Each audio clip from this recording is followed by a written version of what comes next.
Cela fait maintenant pas loin de 6 mois que Monkey D. Luffy et son équipage des pirates au chapeau de paille ne sont pas apparus dans les pages du manga d'Eiichiro Oda. Ceci marque la plus longue absence des héros depuis le début de One Piece. Nous n'avons donc pas vu Luffy depuis le chapitre 1152. La raison est simple, la série nous raconte un flashback autour de l'histoire d'Elbaf, le royaume des géants, au travers de différents destins croisés, celui de Harald le roi, son fils Loki, mais aussi celui de Xebec D. Rox, capitaine du légendaire équipage des Rox. Une période de l'univers de One Piece riche en événements et révélations, sans aucun doute essentielle au dénouement non seulement de l'arc en cours, mais aussi du manga. Cette information serait d'ordinaire complètement anecdotique. Je veux dire, 6 mois d'absence dans son propre manga, c'est peanut, hein, comparé à Gon dans Hunter x Hunter, qui n'est pas apparu dans les pages de Yoshihiro Togashi depuis quoi ? Plus de 10 ans, quand même. Et c'est encore rien comparé à Son Goku. Ça fait quoi, 20 ans qu'on l'a pas vu, facile ?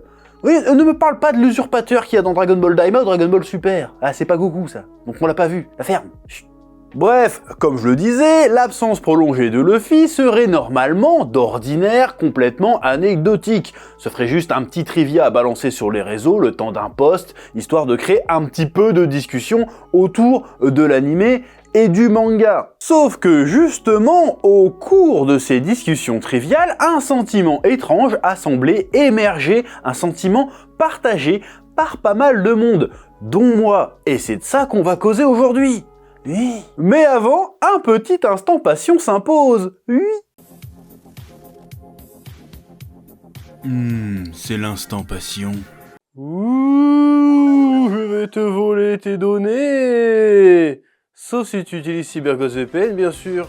CyberGhost VPN est le leader mondial dans l'industrie de la sécurité et de la confidentialité avec plus de 38 millions d'utilisateurs et l'un des VPN les plus recommandés sur Trustpilot. Plus de 20 000 personnes l'ont noté excellent. C'est beaucoup. Un VPN est essentiel pour protéger votre vie privée numérique et si vous pensiez que vous étiez déjà couvert parce que vous naviguez qu'en mode incognito, détrompez-vous. De nombreux yeux vous observent chaque fois que vous allez en ligne et le mode incognito ne vous donne qu'une fausse impression de confidentialité. Votre fournisseur d'accès à internet, le service informatique de votre école ou de votre entreprise, le routeur Wi-Fi de votre domicile et même les sites web que vous visitez savent toujours qui vous êtes et suivent vos moindres faits et gestes. Pour mettre un terme à cette invasion de la vie privée, vous avez besoin du VPN CyberGhost. Ce VPN va vous permettre de débloquer le contenu d'une quarantaine de plateformes de streaming à travers le monde, aussi bien Disney+, Netflix, Amazon Prime, Crunchyroll et bien d'autres. Par exemple, le nouveau film Superman est déjà disponible sur HBO Max US. Eh oui. Il ne vous aura pas échappé depuis quelque temps que certains sites pour adultes sont interdits de connexion par l'administration française et par certains fournisseurs d'accès à internet. Grâce à CyberGhost VPN, vous pouvez vous localiser dans un autre pays où c'est encore autorisé et vous pouvez profiter de ces sites en toute anonymité. Et ça c'est bien. Oui. Surfez en ligne sans aucune limite et ils vous garantissent la totale confidentialité de vos données. CyberGhost VPN, c'est plus de 10 000 serveurs dans 100 pays différents. Le VPN offre une interface conviviale, simple à prendre en main et est compatible avec toutes les interfaces Windows, Mac, iOS, Android, Smart TV et même les consoles de jeux. Et votre abonnement est utilisable sur 7 appareils différents en simultané. Vous pouvez souscrire à un abonnement CyberGhost VPN sans risque avec leur garantie 45 jours satisfaits ou remboursés et la présence en ligne de leurs équipes support 24 heures sur 24, 7 jours sur 7 en 4 langues dont le français. En utilisant dès à présent le lien dans la description, profitez d'une réduction de moins 83% sur votre abonnement CyberGhost VPN plus 4 mois gratuits. Merci à CyberGhost VPN d'avoir sponsorisé cette vidéo. N'oubliez pas leur offre en description, moins 83% plus 4 mois offerts. C'était l'instant passion. Ouais. Est-ce que toi aussi t'as l'impression que One Piece c'est plus intéressant quand on ne suit pas Luffy et sa bande ?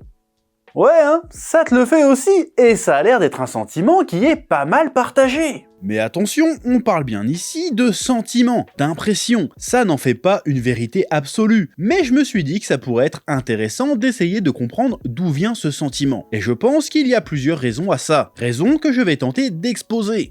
Luffy a perdu en aura. Ouais, je sais que de prime abord, ça sonne comme une hérésie. Monkey D. Luffy, c'est le futur roi des pirates, qui se dresse contre quiconque tente d'entraver sa liberté et celle des autres. C'est ce petit rookie qui sort d'un coin paumé d'Ace Blue, et qui en seulement quelques années a accompli moultes exploits. et s'est hissé au rang d'empereur du Nouveau Monde. C'est même le nouveau Joy Boy, le nouveau Nika, l'être qui répand le rire, la joie, l'espoir et dont le cœur bat au rythme des tambours de la libération. Et je me demande si justement ce n'est pas le Gear 5 qui lui a fait perdre un petit peu en aura. Attention, j'adore l'idée, le concept du Gear 5. Luffy devient tellement libre qu'il a le pouvoir de tordre la réalité tel un toon. C'est vraiment une idée de génie, sur le papier, mais dans l'exécution. Ok, le gars a des pouvoirs de fou, est vraiment très puissant, mais il passe son temps à rigoler comme un débile dans des moments censés être critiques, voire dramatiques. Il se passe des dingueries tout autour de lui, et lui, il saute partout comme Bugs Bunny. Ça désamorce pas un peu trop la tension là ? Surtout dans l'animé, il y a même les bruitages de cartoon qui vont avec. Avant, ce qui caractérisait Luffy, les moments où il gagnait en prestance, en charisme, c'était justement quand il arrêtait d'être goofy et qu'il passait en mode serious business pour péter des culs. Et depuis Kaido, maintenant, il passe de goofy à encore plus goofy en fait. Pareil, ça fait combien de temps qu'on n'a pas eu de sa part une réplique, un moment, une action où on comprend direct que c'est lui le futur roi des pirates ? Ça fait un bail, je trouve, qu'on n'a pas eu une scène où il posait ses couilles velues sur la table, comme à Enies Lobby, où il crame le drapeau du gouvernement mondial, comme à Marineford, où il débarque en légende après s'être évadé d'Impel Down, ou quand à Onigashima, il passe à côté de Big Mom et Kaido sans les respecter. Alors qu'on se rapproche de plus en plus du dénouement du manga, que lui et son équipage mettent de plus en plus les pieds dans des trucs très sombres, lui, il fait le mariole. Regarde un peu ce qui s'est passé à Egghead. Ils ont failli tous y rester. Et lui, pendant ce temps, tout le long, il était dans un épisode de sa cartoon, en train de se poiler. Mais redeviens sérieux, putain, un tout petit peu, quoi, quelque chose, oui. Les seconds rôles sont plus intéressants. Ce premier point nous conduit directement au second. Nous avons soif, nous avons besoin de personnages inspirants et charismatiques dans l'univers de One Piece. Et dernièrement, le manga nous en a servi une chier quand même. Déjà, on a eu à Wano, Oden Kozuki, Roger et son équipage, dans un flashback d'anthologie. Nous avons eu l'incroyable histoire de Kuma à Egghead. Plus récemment, on a eu l'histoire de Loki, Harald, et bien évidemment celle de Rock D. Xebec, le GOAT qu'on attendait tous. Le gars a un sourire de débile, il fait des vannes, mais en même temps, il débarque en légende dans le bureau d'Im-sama pour lui mettre un coup de pression. Il tape un tête avec un géant antique, bute un amiral, et tout ça jour 1 de sa carrière de pirate. Le gars a donné une carrière à Barbe Blanche, Big Mom, Kaido et tant d'autres. Le gars, il pèse. Xebec a réussi à nous séduire en grande partie, je pense, parce qu'il a comblé un manque laissé par Luffy. Le Luffy des hauts faits, des moments de bravoure. Xebec irradie la grandeur, et fut un temps, Luffy aussi. Et depuis que le perso est parti dans un délire messianique, Oda n'a plus vraiment besoin de prouver que Luffy est digne de devenir le roi des pirates. C'est quasiment acté, ça coule de source, et donc c'est beaucoup moins intéressant. Et dans le même temps, quand on voit tous les accomplissements des personnages qu'on nous présente à côté, que ce soit Oden, Kuma ou Xebec, on peut avoir l'impression que finalement le seul accomplissement de Luffy, c'est d'avoir mangé le bon fruit du démon. Bon, je grossis le trait évidemment, mais pour être plus précis, il serait plus juste de dire que tous les accomplissements, les hauts faits de Luffy au cours du manga, ne semblent finalement pas être ce qui le qualifie pour être le futur roi des pirates. Mais ce serait plutôt le simple fait d'avoir le bon pouvoir au bon moment. Il va vraiment falloir rapidement redonner sa stature à Luffy parce que ça risque d'être un gros problème. Mais c'est un problème qui ne pourra pas être réglé sans adresser le prochain point. Luffy et les Mugiwara ne sont plus acteurs de l'histoire. C'est un point que j'aborde régulièrement dans mes reviews de chapitres sur la chaîne secondaire Spatule Bro. Abonnez-vous. J'ai l'impression que depuis pas mal de temps maintenant, Luffy et son équipage se contentent de se laisser porter par le cours des événements. Ils sont là, mais les choses les plus intéressantes qu'on nous raconte ne les concernent pas. Regarde Egghead. Pour moi, Luffy et les autres y ont fait de la figuration.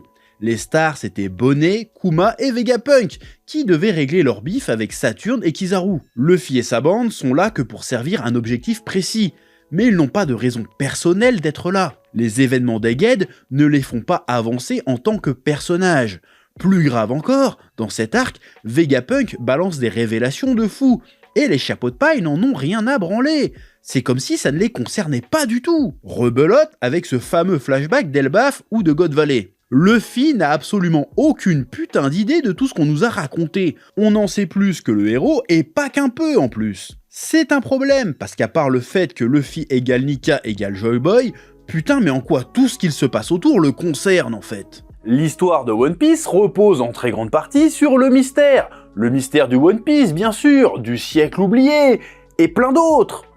Beaucoup d'autres même. Oui. Et quasiment à chaque fois que les révélations arrivent, elles se font sans Luffy et les Mugiwara. On nous donne des réponses à des questions que les héros ne se posent même pas, qu'ils ne cherchent même pas à découvrir.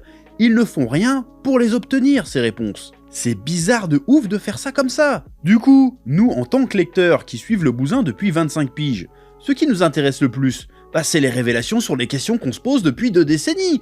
Réponses que l'on n'obtient quasiment jamais en suivant les Mugiwara. Donc, instinctivement, à force, on sait qu'on n'apprendra rien de vraiment important ou qu'on n'aura pas de grosses révélations lorsque l'histoire se focusera sur eux. Du coup, quand l'histoire revient à eux, on est moins enthousiaste à les voir. Logique. Tu rajoutes à ça que les Mugiwara sont devenus un équipage qui ne bouge plus. Ça y est, l'équipage est construit. Il est solide, les persos se connaissent parfaitement entre eux, il n'y a a priori plus de conflits, plus de problématiques à régler. Et même chacun pris individuellement, il ne semble plus avoir grand chose à raconter. Luffy, on le connaît, Zoro, on le connaît, les autres, on les connaît aussi. Alors qu'un Xebec, un Oden, un Kuma, on avait tout à apprendre d'eux. J'ai lu une phrase l'autre jour sur le net, je sais même plus où, je sais même plus qui a posté ça, mais cette phrase disait « One Piece, ce n'est pas un chef-d'œuvre, c'est juste une habitude de 20 ans. » Et plus le temps passe, plus je suis à moitié d'accord avec cette phrase. Oui. One Piece est un grand manga, il n'y a aucun doute là-dessus et il n'y a même pas débat. Mais c'est aussi devenu une habitude de 20 ans, voire même plus de 20 ans. Et c'est peut-être ça le problème, surtout en ce qui concerne les Mugiwara. C'est peut-être par là qu'il faut commencer à réfléchir. C'est à méditer tout ça. Oui. One Piece, c'est la vie. Que la passion vous guide. Ouais. Eh oh, tu vas pas te barrer comme ça, hein? Tu vas laisser un pouce bleu? Un petit pouce bleu, hein? Puis tu regardes aussi les autres vidéos? Parce que voilà, tu t'abonnes? Ouais?